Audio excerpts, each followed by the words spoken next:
Hello everyone, welcome to my channel Chemistry is Fun. Today we will deal with the topic acids, bases and salts, and this is part 9. It is meant for class 10 students of CBSE syllabus. Today we will see more about salts.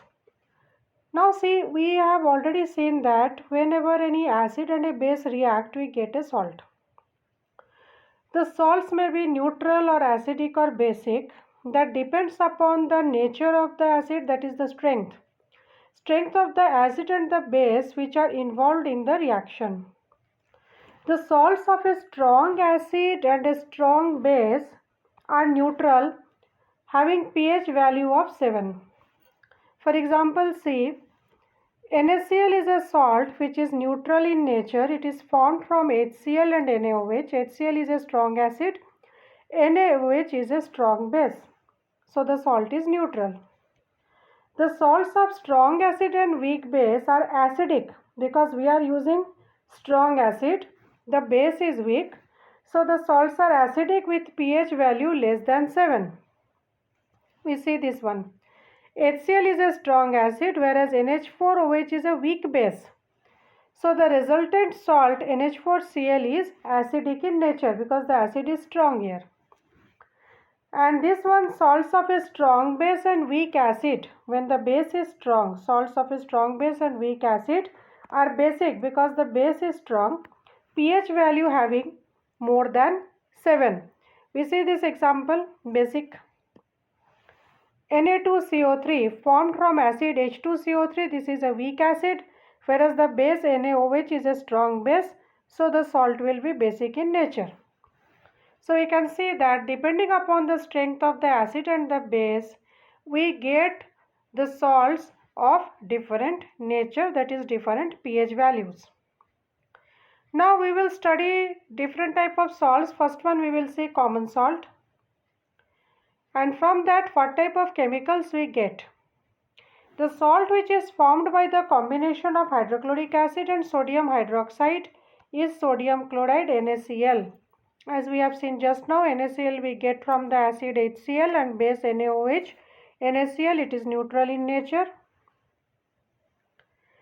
In the seawater there are many salts. Sodium chloride is separated from these salts. Now see, whenever the seawater will dry up, evaporate, we get salts. The solid salt deposits that we get, initially the solid salt deposits which are obtained are brown in color because there will be so many impurities. This salt is called as rock salt. The beds of rock salts were formed when the seas dried up. Earlier also, whenever a sea will dry up, water evaporates, all the salts will be left behind. They form rock-like structures which is known as rock salt, brown in color due to the presence of impurities. Common salt which we are seeing today, sodium chloride, it is a very important raw material for preparing various materials which are used in our daily life. First we will see sodium hydroxide, how we get sodium hydroxide. When electricity is passed through an aqueous solution of sodium chloride, we have to take aqueous solution of sodium chloride. It will decompose to form sodium hydroxide. Now this method is known as chlor-alkali process. This process is called as chlor-alkali process. In this what we do? We take the aqueous solution of sodium chloride and through that electricity is passed. This is known as chlor-alkali process because of the products chlor for chlorine, alkali for sodium hydroxide. Here the reaction which is involved is 2NaCl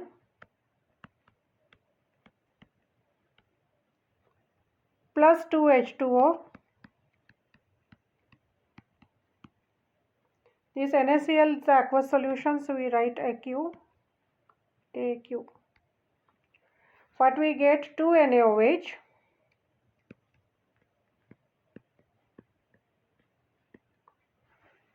plus Cl2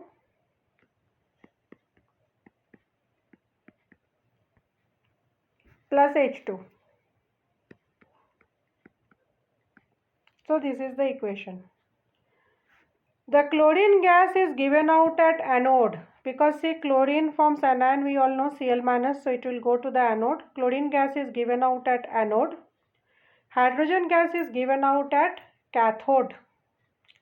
And sodium hydroxide solution is formed near the cathode because you know sodium Na plus cation.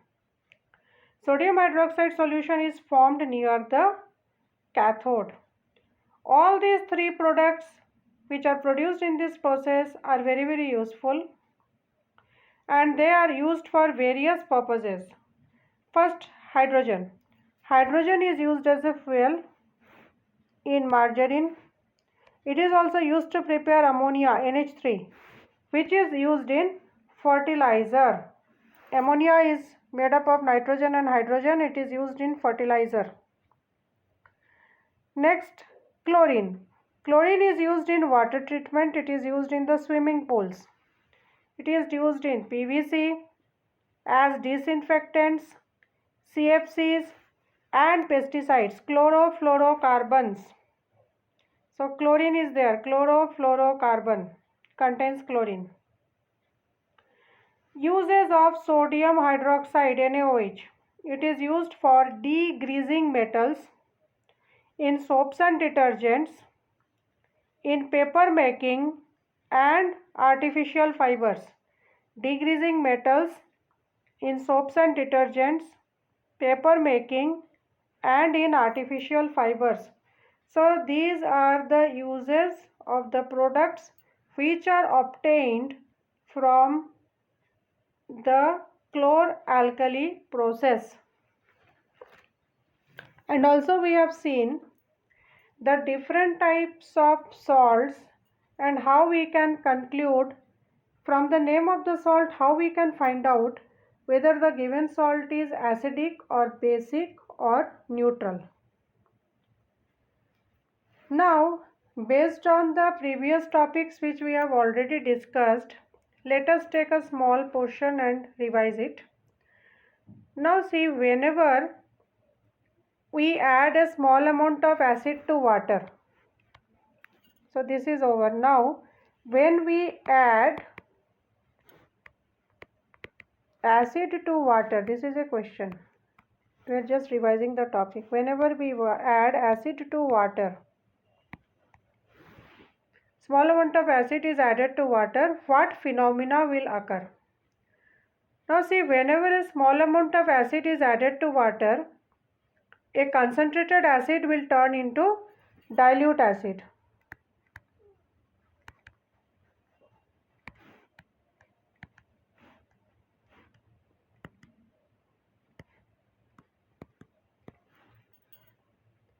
Okay, concentrated acid turns into dilute acid and this process is called dilution.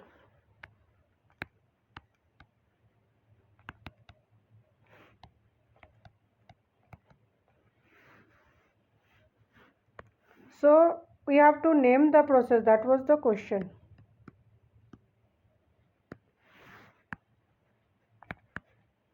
So this is the answer. Whenever we add acid to water, concentrated acid turns into dilute acid. This is known as dilution of acid. This phenomena or process is called as dilution of acid. And in this, we will get H3O plus ions because as I have told you, the ion which is produced H plus that requires water for its existence. So the ion which will be produced is hydronium ion.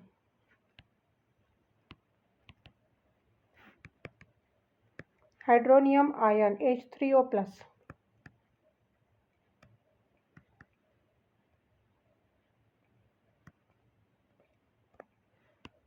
H3O plus is produced. So I hope students all could understand the topic which I discussed today. Thanks for watching my video. Please subscribe to the channel and share the videos. I will be constantly uploading the videos and these are absolutely free. It will help you to prepare for your exams. So please subscribe to the channel. Thanks for watching. Thank you.